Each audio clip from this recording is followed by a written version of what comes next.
And welcome to another episode of the Two Fans Podcast. I'm your co-host, Joshua Ament. And I'm your other co-host, Ari Jesselson.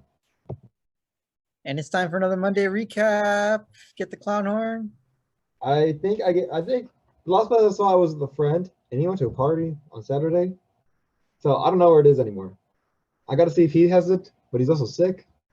So editor's note, put him in clown horn. Noted. But we still got a Monday recap, and actually on back-to-back weeks.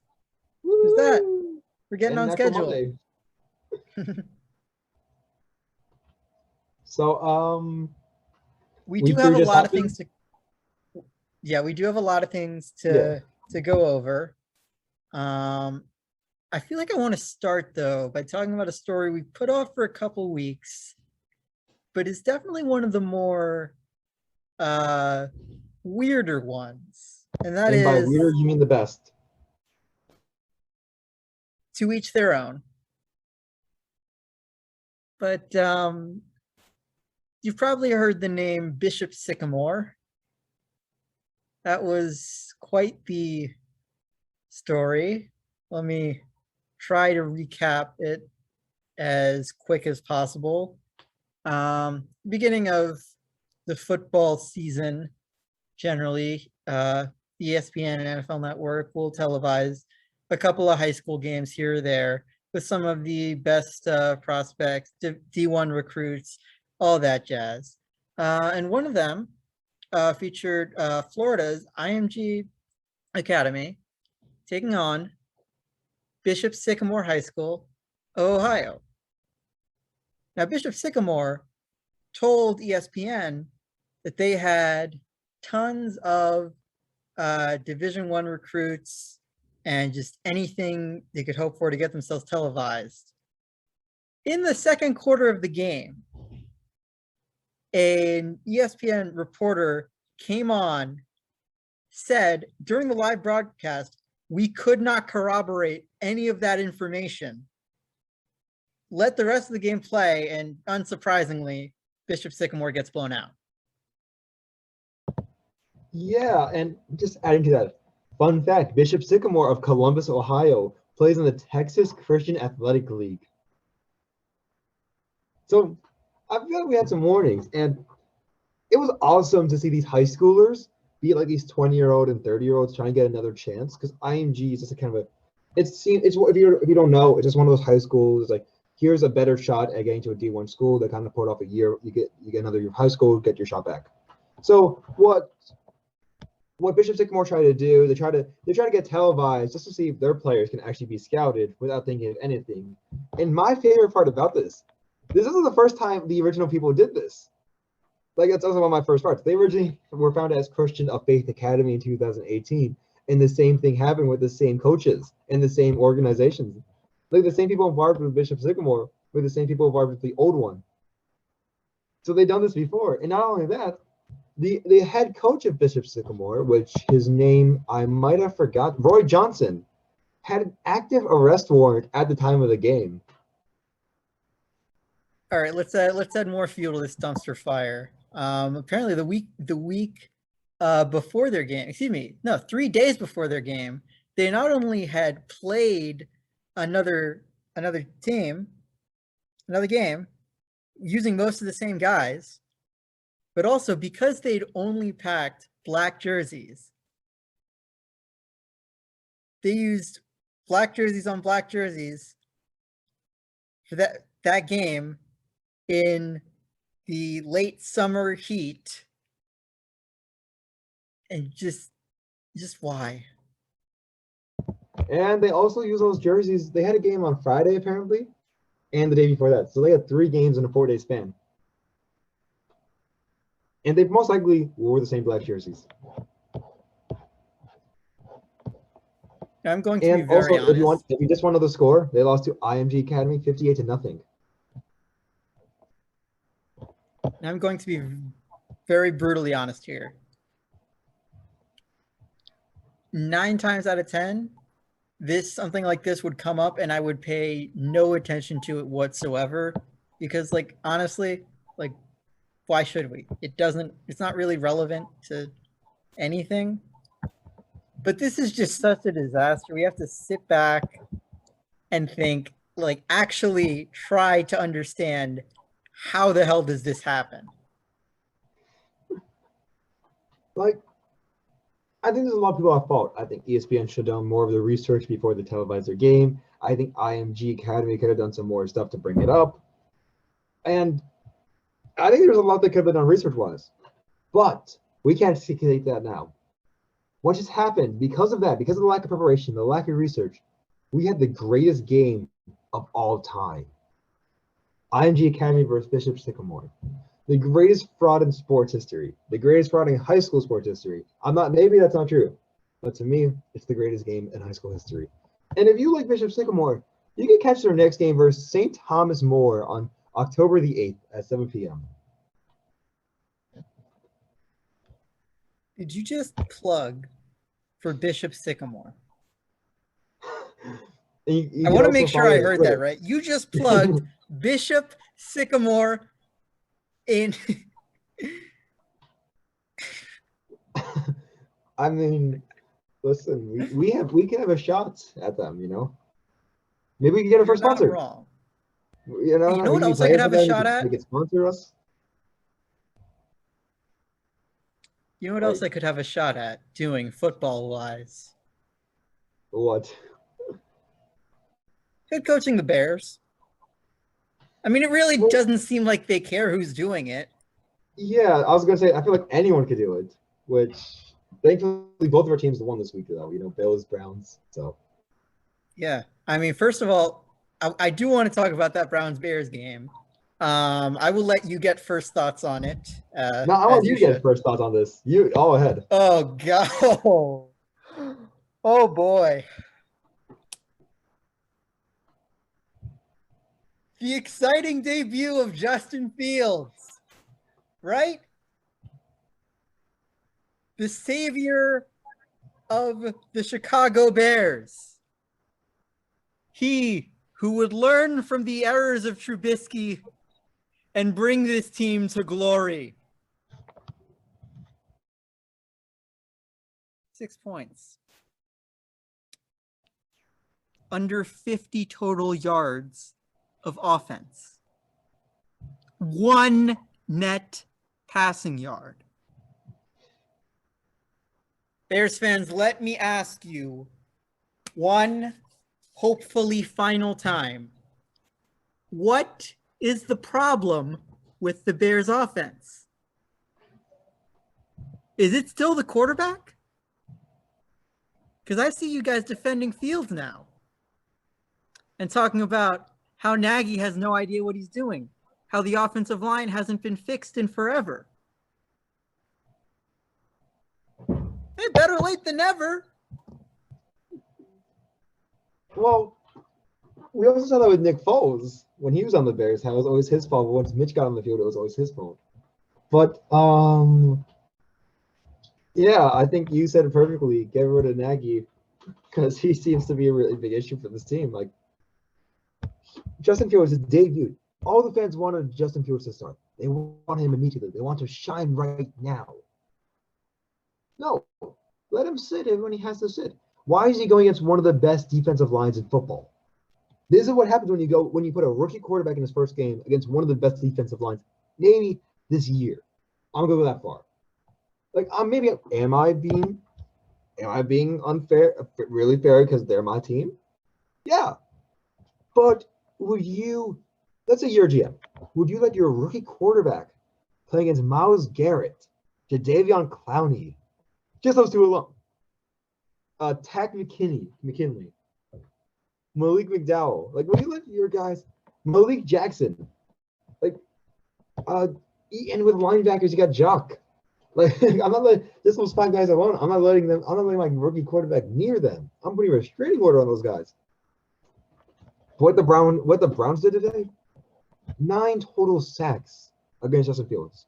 Myles Garrett got a Browns record of 4.5 sacks. Like, congratulations to my dog right there. That was an annihilation. And Bears fans, it's time to wake up.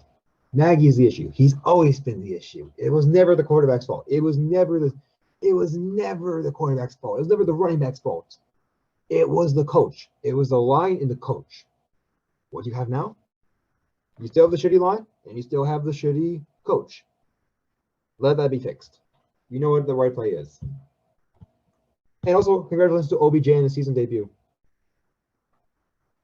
Indeed. Now, listen, one thing I think we do have to say, and just like for the same reason that that we're making exceptions for Zach Wilson with the Jets, for Trevor Lawrence with the Jaguars, we have to make the exception, of course, for Justin Fields too, that they're in god-awful systems. And as much as we want to judge them right now, we just really can't. Because what is the ceiling? And they may have already hit that ceiling. What is the ceiling when there's no building around it? There's nothing. There's no foundation. There's no walls. And a lot of, especially the Jaguars, because the Jets, I don't know what they're doing. They have a lot of these tools to succeed. I don't know what the fuck they're doing. But the Jaguars, what do they have? You know what you had before? You had a top 15 running back in James Robinson, and you had a great quarterback in Gardner Minshew. Robinson, you're underperforming, and Minshew you traded away. There's no ceiling. There's only the ceiling that is Trevor Lawrence. You have nothing else there. But you gotta let these quarterbacks take time. They're not gonna be perfect. I've seen so many posts saying how this might be the worst quarterback draft class of all time, how this might be the worst quarterback, so this might be the biggest bust. Like, it's been 3 weeks. I mean, when all is said and done, that may be true, not because of the quarterbacks, but just because of the teams that drafted them that have no idea how to develop them. Exactly. The one exception we can say is the 49ers, who very smartly, might I add, are holding off on putting Trey Lance in on a regular basis. They have him out for a couple like Taysom Hill type trick plays, which I can definitely get. He's like is a lot more mobile a quarterback than Garoppolo. But I mean, especially if you saw Sunday night, even like after the first half where everyone was calling for Garoppolo's head, saying put Trey Lance in. Garoppolo takes the Niners offense 21 points in the second half, a late 4-minute offense to give them a go-ahead touchdown. And then I was going to say something else, but then the Niners defense gave it away to Aaron Rodgers in 37 seconds. You gave Rodgers too much time. We said this before. You can't give Rodgers time. He needs 1 second on the clock left. That's how much time you need to give Rodgers. He's just good at it. He knows what he's doing. But that was a great game. And Garoppolo is not the issue. He's not the issue. Last year, 49ers were hurt. The year before that, okay, yeah. He came off a pretty bad injury, and it looks like there could have been help. I think keep Garoppolo in now because he's a serviceable quarterback. He is above average quarterback. He's a lot better than some of these quarterbacks in this league right now. Don't put in Trey Lance. We've seen what happens when you put in rookies too early. Let the man do his job, and when it's time to put in Lance, you have to do it. Remember the last time there was a team with a serviceable quarterback with a great young prospect, and they didn't put him in the season? You remember that was? That was Patrick Mahomes. Let the quarterbacks rest. Let them get the playbook. Let them get familiar with the settings. And when they're ready, they're ready. Couldn't have said it any better myself. And also, screw you, Brandon Ayuk. I benched you for points in fantasy. You gave me a total of 6 points in 2 weeks, and now you decided to do something?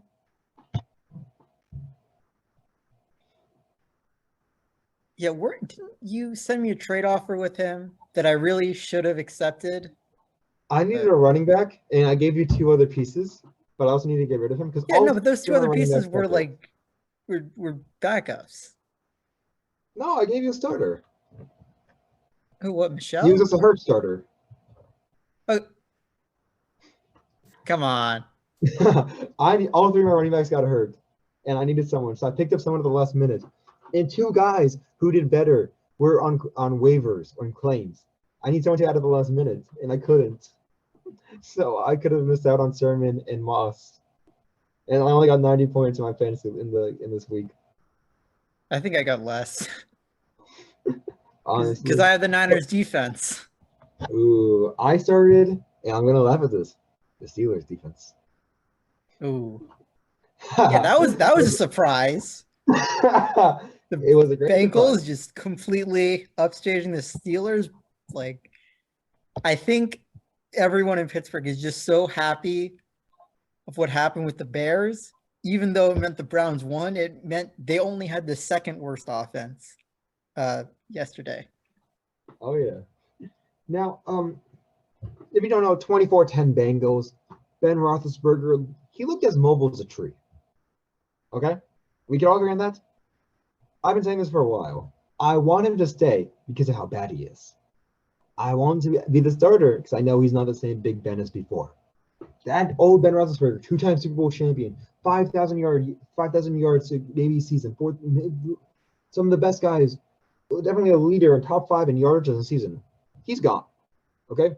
This is a washed-up Big Ben. This is 2015 Peyton Manning. And that's at best. The organization is saying that they might bench him. And frankly, if the Steelers one-on-one games, which they shouldn't, it's time to bench him. Yes, he is getting good yardage, but he can't do anything else.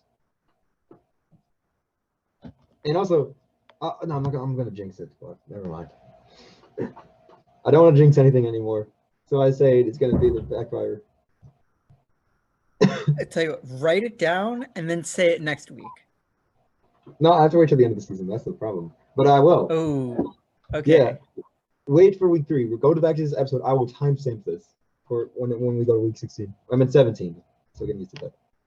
But 18. And same thing with Najee Harris. Najee's not going to succeed because he has a poor offensive line. Like you need to build around your rookies, and I think this draft class might show us you can't just put your rookies in and just assume they're going to take over because they're big stars. You need to build around your rookies also. Yeah, as far as the Steelers' offensive line goes, I will give them a little bit of leniency considering it was getting pretty old and a lot of sort of veteran guys either retired. I think a couple left in free agency. But whatever the case, like they do, of course, need to rebuild the offensive line. And yeah, maybe because of that, Najee Harris wasn't the best pick in the draft. But I mean, what's done is done. They can, of course, look to build through coaching, development, through the draft, through free agency, through whatever. I mean, you're not going to be paying Big Ben in a year's time. So it's going to free up some cap space. Hey, you want to hear a joke? Go for it. The Lions. Now, really, here's the thing. There are 2 different angles I can look at that Ravens-Lions game through. And both of them, at least, concerning the Ravens. Number 1 is concern. Because they come into Detroit and it's a game. So much of a game that it's a 1-point game on the last play where the Ravens only have the ball at midfield. And I could look at that and say, how do you only score 16 points against an atrocious Lions defense? But instead, I'm going to look at it from the other angle. And that is that Justin Tucker is the undisputed greatest kicker of all time. And there's something about him being in Detroit. 8 years ago, on Monday night in week 15, he went 6 for 6 and hit a 61-yarder to win the game. How do I know that? Because I played him in fantasy that week. Yesterday, he hit what has to be the greatest field goal of all time and will continue to be so for I'll say at least 10 years. A 66-yard game winner that hits off the crossbar and goes over. Definitely one of the craziest kicks. Maybe biasness. I still think Phil Dawson had a better kick, but incredible. 66-yard field goal to win the game. I'm sorry, Detroit fans. You did well. You held Lamar Jackson's Ravens to 16 points You did so much. You just forgot that Justin Tucker is the greatest kicker, if not of all time. He's definitely top 3, definitely top 2, and you can definitely make the argument for him number 1, and I will. Because after yesterday, what's the rest of your argument? He's definitely the greatest kicker. You gave him too much space, and I think, I'm sorry, Lions, you should be better than this. You've shown us week 1 that you have so much. Week 1, week 2, you have so much talent. Even now, you're showing us that you still have talent. When are we going to see that potential? Was it Justin Tucker? As a rival, I envy you. I wish you were on my team. I'm very happy for you. You're a great kicker, great game. And just to rub salt in the wound, that kick was longer than the Bears' offensive yards total. You want another stat against the Bears? Yeah, I want to hear it. The Bears' net passing offense gained 1 yard in 1 drive and 1 attempt this week. Mitchell Trubisky threw for that total. Let's go. And if you're asking why was Mitchell Trubisky in for the Bills, did something happen to Josh Allen? Something happened. He balled out. 32 of 43 for 358 yards, 4 touchdowns, and a passer rating of 129.8. I think it is safe to say that the Bills are back. Yes, I think it shows us week 1 was a major fluke. This Bills team is legit. I mean, 43 points against the Washington football team's defense. It's a defense that's supposed to be top 5 this year. Like, unbelievable. Sanders had great plays. Cole Beasley had great plays. Stephon Diggs, Zach Moss, Dawson Knox.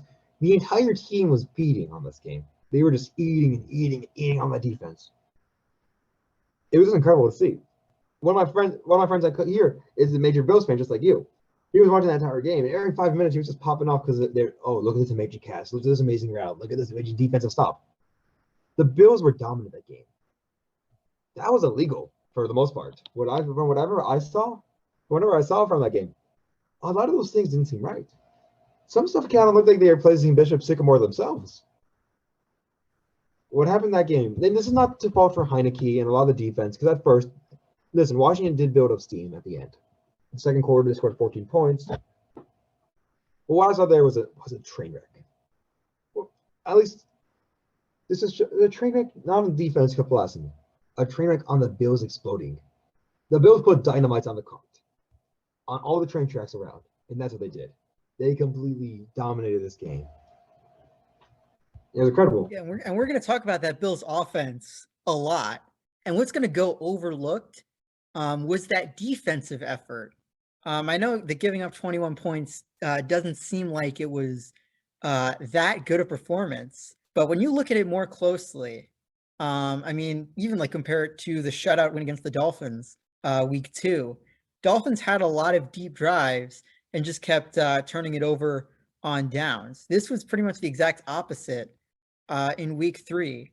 There was one 73-yard play to Antonio Gibson, one garbage time touchdown drive, and then one short field possession on an onside kick where the wind blew the ball back to Dustin Hopkins. Like, if you haven't watched that play, just watch it just for the sheer insanity of it. And really, again, aside from the one big play and the one garbage time drive, the longest drive the Bills defense gave up was 24 yards. Dominant. That's what it is. Just dominant defense. And we see that a lot. The defense doesn't get credit a lot, but they might be one of the most dominant defenses this year.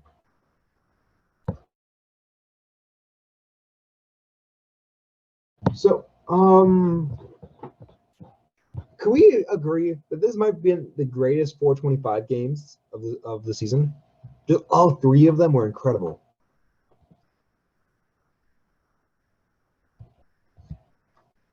All three, yeah. We're just gonna I like completely all. ignore. We're just not even gonna count Jets games anymore. No, we're also not going to count Jaguars games, Cardinals games, and Chiefs games right now, What? or Giants games. The Cardinals are 3-0. I don't buy it for some reason. I don't know. I've always been superstitious on the Cardinals. I don't buy it. And for those, if we want to talk about the Cardinals, incredible game by Kyler Murray. He 316 yards, no TDs. He did throw a pick, but still, if you see Kyler Murray play action, you know what he's doing. He also had 19 yards on the ground and the touchdown. There's just something about this Cardinals team. I don't know why. Just like last year, they're always one of those teams that just I get a weird vibe from them. But before the Cardinals tried a field goal, which would tie the record before Justin Tucker broke it. They tried for the field goal record, right? The Jaguars, the kick failed. The Jaguars got it back, and they took it to a house for a tying record of 109-yard TD. Which I just think is funny. Nothing against the Cardinals or Jags, but I just think that's funny. I mean, true. I will say that again, when you're beating the Jaguars to get to 3-0, it's not the biggest statement win. But if there's one team that I'm very concerned about at 3-0, it is the Broncos. They got to 3-0 by beating the Jets this week, the Jaguars the week before, and the Giants in week 1. Mm-hmm. So I really don't know how much stock you can put into beating 3 winless teams. And yeah, you can call yourselves undefeated. And Teddy Bridgewater has been looking pretty good. But this is not sustainable, especially not in the AFC West, where can I transition over to the Chargers-Chiefs game? Yes, you could. Did you expect the Chiefs to be 1-2? Not really. And they were almost 0-3, but our punter kind of fucked some stuff up in our defense. But yeah, Chargers are Chiefs are 1-2. Chargers beat them 30-24 yesterday. Justin Herbert dominated Arrowhead, 26 for 38, 281 yards and 4 touchdowns. Like he outdueled Mahomes, who Mahomes 27 for 44, 260 yards, 3 TDs, and 2 interceptions. Yeah, I mean, I think the biggest news flash from this game, Patrick Mahomes is human. Like, I think we just always assume he's going to have the best game of anyone's career.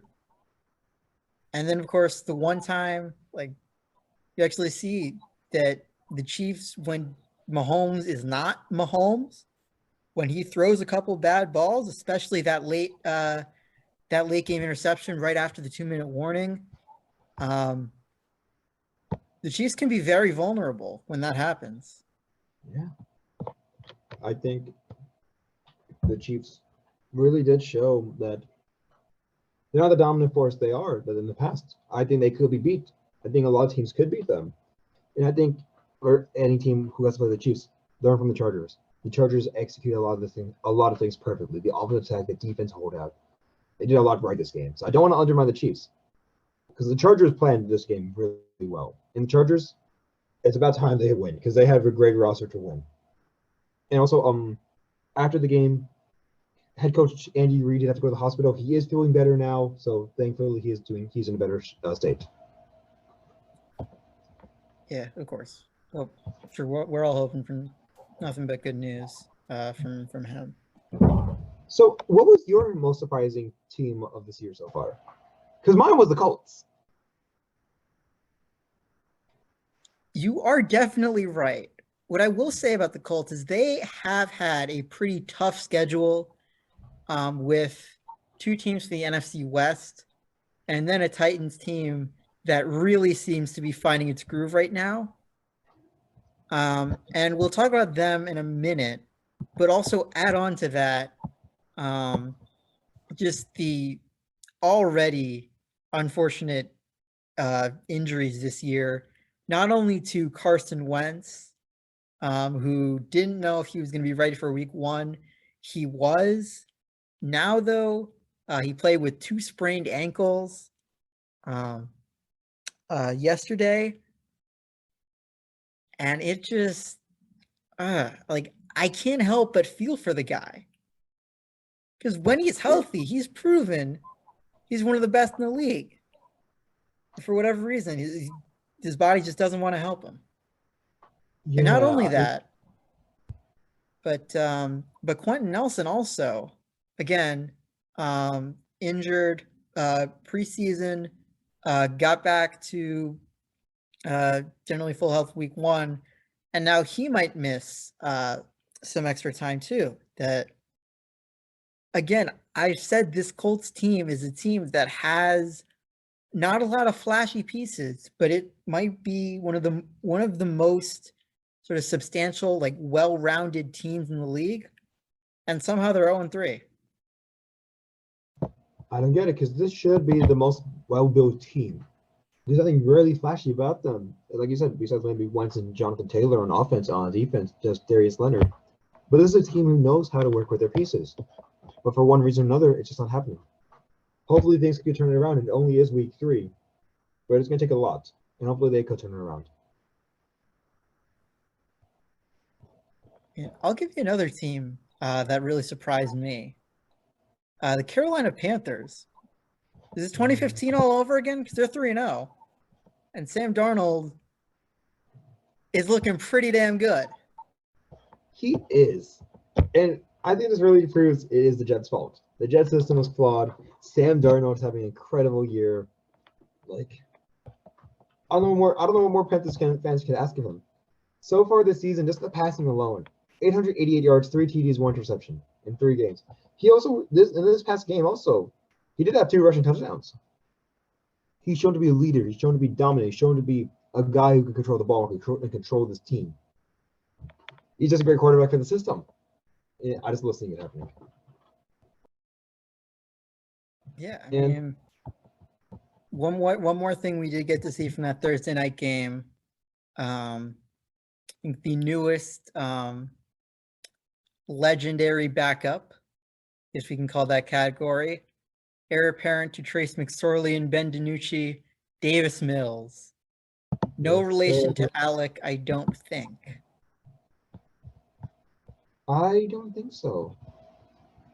But we could always check. Oh, I Googled it. I Googled it already. I didn't find anything. Okay. But yeah, listen, he's our main quarterback, and we must protect him at all costs. I feel like since we're talking about Texans quarterbacks.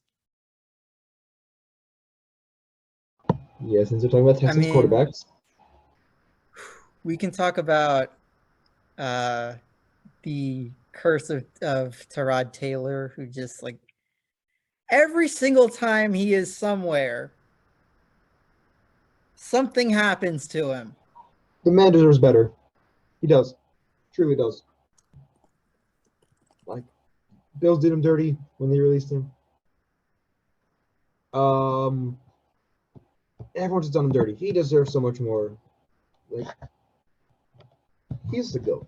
If Tyrod, if you're watching it, because that's also he prefers his name apparently, he's the GOAT. But yeah, maybe we will see new charges Davis Mills under Texan center. Hopefully not, because I really do love Tyrod. He's one of my favorite quarterbacks in this league. And obviously Tyrod is a good replacement while Deshaun Watson is on the bench and has all the allegations, and there's a lot of stuff outside the football field with Deshaun Watson. I think Tyrod is a great replacement for him, and I really do want him to succeed in this league.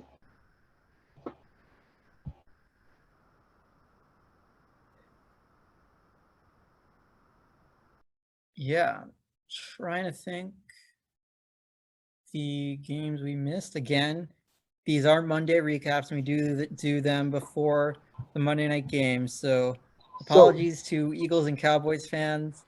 No one wants to watch Here's what I will say about the game that I know will be true. They're to whatever fan brawl goes viral.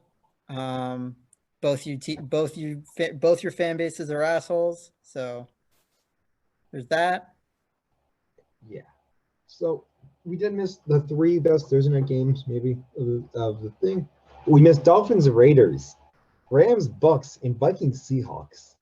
Three incredible games. Oh, I don't even know. I don't even know which one to start with. I guess actually let's start with the Rams and Bucks. Just because both those teams were a convincing 2-0. Um, and really coming into this was really who starts the season as being the team to beat in the NFC. Because honestly, like I didn't really like it didn't really feel like there was anything stopping the Bucks for a while. And especially not the Rams. But I mean, I think Matthew Stafford has and Sean McVay has shown that that trade was a very, very good idea. I mean, Yeah. putting up, what was it, 34, 37 on the Bucks defense? It was 34. And just to Yeah, show how and dominant Matthew Stafford has been that game, against Tampa's defense, the Super Bowl champions of last year, 343 yards and 4 touchdowns, 0 interceptions. So far this year in 3 weeks, 942 yards, 9 touchdowns, and an interception. Incredible. yeah, I mean, this is really going about as good as it can for Rams fans. I guess the only thing you might want to do is change the uniforms, but what can you really do? You can also change the logo, but Oh on the yeah, field you can't yeah, do of course. anything. That goes with it. Yeah. Marketing wise, give us a shot. We'll do better. We would. You know it. And who would have thought the Raiders would have been 3-0 this year? Yeah, they're like, of course, this season has been full of a lot of surprises. I mean, like similar thing with the Bengals at 2-1. You could say a similar thing with the Vikings going from 0-2 to a pretty good showing against the Seahawks. But let me go back on topic with what you were talking about, the Raiders. I guess it's just the defense that's been a lot better than we expected. Like there weren't really a whole lot of doubts that the offense could put up points. I mean, Derek Carr is just the poster boy for perpetually underrated quarterback. But I mean, this team actually looks like it's a full-on unit. Honestly, and I hope this just shows all the fucking Derek Carr haters. Man's legit. Man's legit. That's it. This is a great team offensively and defensively, and I want to see them push more. And I know Raiders have a tendency of starting off great and then falling down. I hope the team doesn't prove that narrative right. I want to see this team succeed.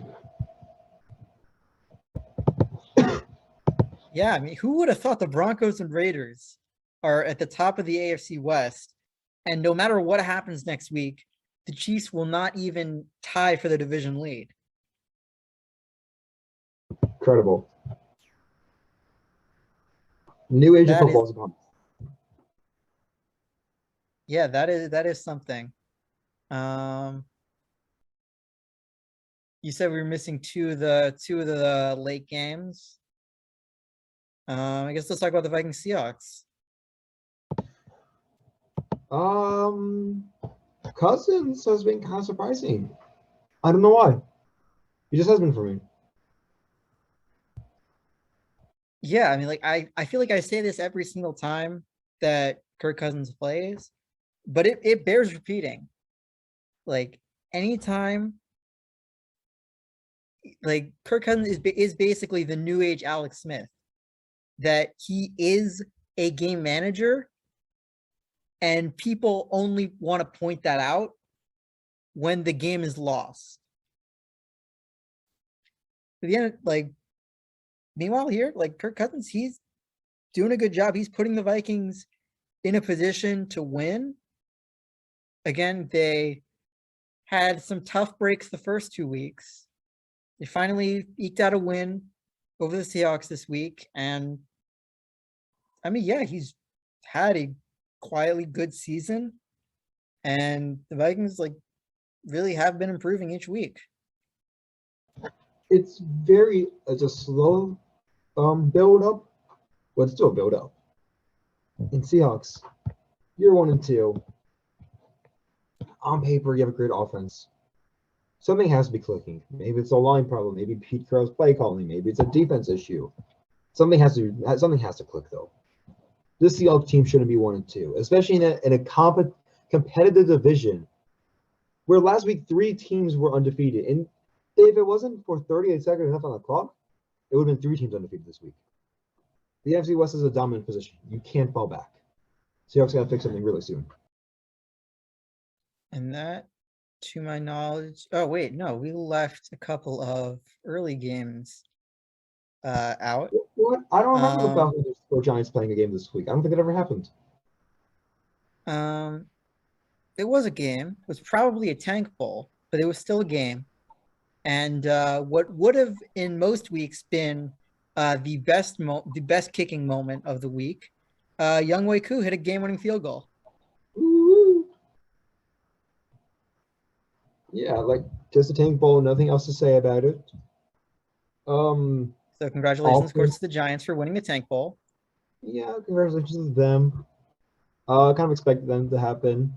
I think Daniel Jones might have to prove himself soon, but the narrative is very slipping away. It really is a big turnover machine. Giants don't fuck up Saquon Barkley, and we will find if you do. And one last game of this week, actually, Saints Patriots. Famous Jameis is back, and this time without his turnovers. Yeah, I don't really know what happened week 2. Maybe it was the COVID situation. Maybe the Panthers defense is a lot better than we thought. Maybe Jameis is just like doing the San Francisco Giants week to week, where an odd week he's gonna ball out, and even week he's gonna suck. But who really knows at this point? Only one way to find out, and that's with time. But hopefully for Jameis' sake, and I like seeing him also, he keeps on this way. Absolutely. I didn't really think of it when I did it, but I realized talking about the San Francisco Giants makes me want to lead in to baseball because there are some crazy playoff races going on right now. And a lot of things that they might want to change the playoff format. But that will have to wait until Friday. What say you? We cover all the happenings going on in the baseball world, because that will be something to talk about. Oh, I got a lot to talk about this one specific team. Yeah, 2 specific teams actually, but 3. We got a lot to talk about. Yeah, we do. Thank you so much for listening to us and bearing with us. We try to do this every single Monday and Friday. If you have any questions, comments, something you want us to talk about, you can always leave a comment down below on YouTube or email us at number 2, fanspodcast@gmail.com. Any last words, Ari? Nothing, that's it. So until next time, we will talk to you then.